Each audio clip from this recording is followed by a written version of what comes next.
किसान आंदोलन लगातार जारी है। केंद्र सरकार के 3 नए कानूनों के खिलाफ किसान लगातार सिंघू बॉर्डर और टिकरी बॉर्डर समेत दिल्ली की कई सीमाओं पर डटे हुए हैं।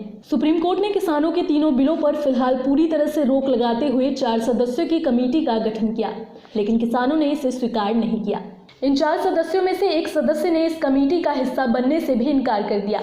इंडिया डेस्क की टीम सिंघू बॉर्डर पहुंची, जहां वामपंथी नेताओं और किसानों से बातचीत की गई। सीपीआई नेशनल सेक्रेटरी के नारायणा ने मोदी सरकार पर जमकर निशाना साधा। उन्होंने सरकार को कॉर्पोरेट कंपनीज का सपोर्टर बताया। Adamantly behaving against the farmers. Farmers are the backbone of this country. 80% of the people living in the rural areas and producing the food grains.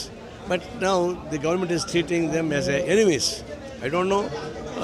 He is treating that like a Pakistan. Now we wanted to serve the corporate companies and bother the farmers. The farmers are asking that we want to support price because all scientists, agricultural scientists have presented how farmers should be supported. But this government, they don't want to support the farmers. They leave it to the states. Let them live like this. It is not possible. Delhi की कड़कड़ाती ठंड और बरसात के बीच किसानों का प्रदर्शन लगातार जारी है। इस आंदोलन के दौरान करीब 60 किसानों की जान जा चुकी है। But lakhs of the people are here. The coldest of the cold, they are suffering. And rain, they are suffering. They are fighting with the dictatorial government, and at the same they are fighting against the calamity also. Yes, because it's a life and death. If they accept, if the government implemented that GOs, they will become slaveries. Instead of living the slaveries, let us fight and die. That is my now all 60 people are died. 60 people died means this is only sarkari hatya hai. It is not a natural death. So government should accountable for the deaths also. Supreme court द्वारा border पर मौजूद महिलाएं, बच्चों और बुजुर्गों को घर वापस जाने के सवाल पर नारायणा ने कहा कि ये सिर्फ सरकार के फैसले को सुरक्षित करने की एक टैक्टिस है। नारायणा ने कहा कि मोदी सरकार द्वारा सुप्रीम कोर्ट का इस्तेमाल हो रहा है। इतना ही नहीं, किसानों की मदद करने के बजाय कोर्ट अपने पावर का गलत इस्तेमाल करके मोदी सरकार और अडानी अंबानी की मदद कर रही है। Supreme Court judiciary also becoming dubious. Previously we didn't believe that judiciary can be saved, but now judiciary also being used by the Modi government, and their tactics is through judiciary announcing this method of stay for the acts, and he can't give stay. And he wanted to put 4 members of inquiry committee. That committee is bogus. The pro-corporate, pro-government persons. That is, they are not going to believe that. So court judiciary also trying to misuse and help the corporate companies and Modi, not the farmers. This committee is only eyewash. इसके बाद किसानों के समर्थन में आए all India youth federation के युवा नेताओं से बातचीत की गई। उन्होंने कहा कि वह किसानों का समर्थन तब तक करेंगे जब तक सरकार इन तीनों कानूनों को वापस नहीं ले लेती। कानूनों की वापसी को लेकर उन्होंने कहा कि सरकार को इन कानूनों को 26 जनवरी से पहले वापस लेना ही होगा। अगर ऐसा नहीं हुआ तो गणतंत्र दिवस के दिन किसान ट्रैक्टर मार्च निकालेंगे, जिसका हम पूर्ण रूप से समर्थन करेंगे। हम जो है सर किसानों के सपोर्ट में आए हैं और हम तभी मानेंगे, हम किसान का सपोर्ट तब तक करेंगे जब तक ये गैर कानूनी बिल वापस नहीं लिया जाता है। हम चाहते हैं कि एक काला कानून जो बिल है वो जब तक सरकार वापसी नहीं लेगी, हम चाहे 6 महीना लग जाए चाहे 1 साल लग जाए, हम इनको सपोर्ट करेंगे और इनके साथ खड़े कंधे से कंधे मिला के खड़े सर। सरकार मानेगी और 26 जनवरी से पहले मानेगी सर, ठीक है, वरना हम ट्रैक्टर यात्रा जो परेड निकालेंगे अपने, हम उसके साथ भी पूरा सपोर्ट करेंगे और साथ में परेड निकालेंगे तिरंगा यात्रा सब। लोहरी के मौके पर इन युवा नेताओं द्वारा काले बिल को भी जलाया गया। सरकार से सभी लोगों ने इन कानूनों को जल्द से जल्द वापस लेने की मांग की है। साथ ही 26 जनवरी को किसानों के ट्रैक्टर मार्च को समर्थन देने की बात कहते हुए उन्होंने कहा कि शायद इस मार्च यात्रा से सरकार पर दबाव बनेगा और वह किसानों की मांगे मान लेगी। वहीं सीपीआई के नेताओं का कहना है कि सुप्रीम कोर्ट किसानों को बहला फुसला रही है।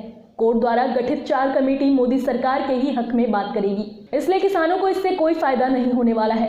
सरकार सिर्फ बड़े बड़े उद्योगपतियों का भला कर रही है, गरीब किसानों का भला नहीं हो रहा है। हमारी बस यही मांग है कि इन कानूनों को रद्द कर दिया जाए, तभी जाकर यह आंदोलन समाप्त होगा। जो हमारे जो आदरणीय प्रधानमंत्री जी है वो कहीं ना कहीं किसी भी इवेंट को लेकर के डायरेक्ट अपने ट्वीट में ट्वीटिंग कर देते हैं कि यहाँ नहीं कहीं, मतलब कहीं पे भी कुछ भी होता है तो बता देते हैं। बट किसान का 50वां दिन आज है, आज 50वां दिन है।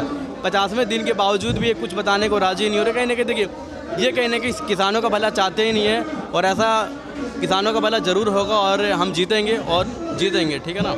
आपसे मेरा एक सवाल, जो सुप्रीम कोर्ट ने बोला है कि ये जो मतलब यहाँ पे किसान बैठे हुए हैं, ये यहाँ पे मतलब ना धरना छोड़ दें और ख़त्म कर दें, ऐसा कुछ नहीं है, लेकिन लिखित में कुछ नहीं मिला है, तो क्या लगता है आपको? और राकेश टिकैत जी ने बोला है कि मतलब हम यहाँ से खड़े नहीं होंगे जब तक हमें लिखित में नहीं आ जाए, क्या लगता है अब आगे क्या होने वाला है? जब सुप्रीम कोर्ट ने ये चीज़ बोल दी है तो क्या लगता है अब लिखित में आपको मिल जाएगा?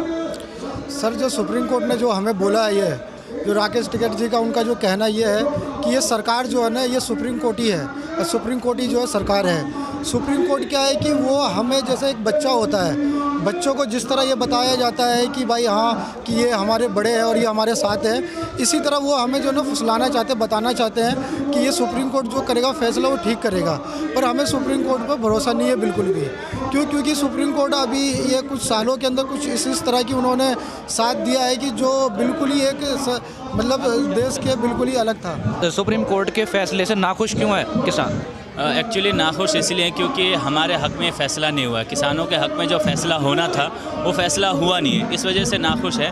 और उसमें हमने अपनी बात फिर से रखा है कि इस फैसले को बदला जाए, और उसके लिए उन्होंने कहा कि इंतज़ार करें या फिर विमर्श किया जा रहा, विचारधारा बना। सुप्रीम कोर्ट पे इसलिए हमें ट्रस्ट, सर सुप्रीम कोर्ट पे ट्रस्ट है हमें, पर जो उन्होंने जो कमेटी बनाई है सर, हमें उस पर ट्रस्ट नहीं है सर। जो ये कमेटी है ये वही गवर्नमेंट, एक तरह से गवर्नमेंट की ही सुनेगी वो, इसलिए हम चाहते हैं कि ये बिल ये वापसी हो पूरी तरह से सर। बिल तो उन्होंने बोला है कि बिल वापसी कर देंगे। जी सर, तो बिल वापस और MSP पे कानून बने सर।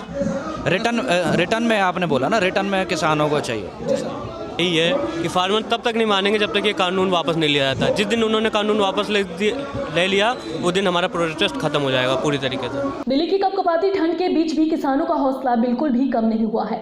पहले दिन से अब तक किसान बुलंदी से डटे हुए हैं। बच्चे, महिला, युवा समेत बुजुर्गों का भी जोश कुछ कम नहीं हुआ है। सभी पूरी तरह से अपने हक के लिए लगातार दिल्ली की सीमाओं पर आंदोलन कर रहे हैं। साथ ही 26 जनवरी को होने वाले ट्रैक्टर ट्रॉली यात्रा के लिए जमकर तैयारियां शुरू हो गई है। बस मर्दो बेसंग नहीं देश न बेच देगा, ये अंग्रेज़ों के दलाल रहे हैं, BJP के बोल रहे हैं उन्हें, ये उनके दलाल रहे हैं।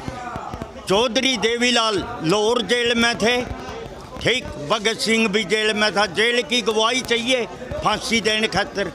हरपाल का दादा ने गवाही दी थी, 4 मरब्बे मिले, टुमाना भी है 4 मरब्बे देवीलाल ने भी मिले थे। देवीलाल ने फिर संघर्ष कराया 15 दिन लाहौर जेल में, 16 साल का था, रोटी ना खाई ना खान दी।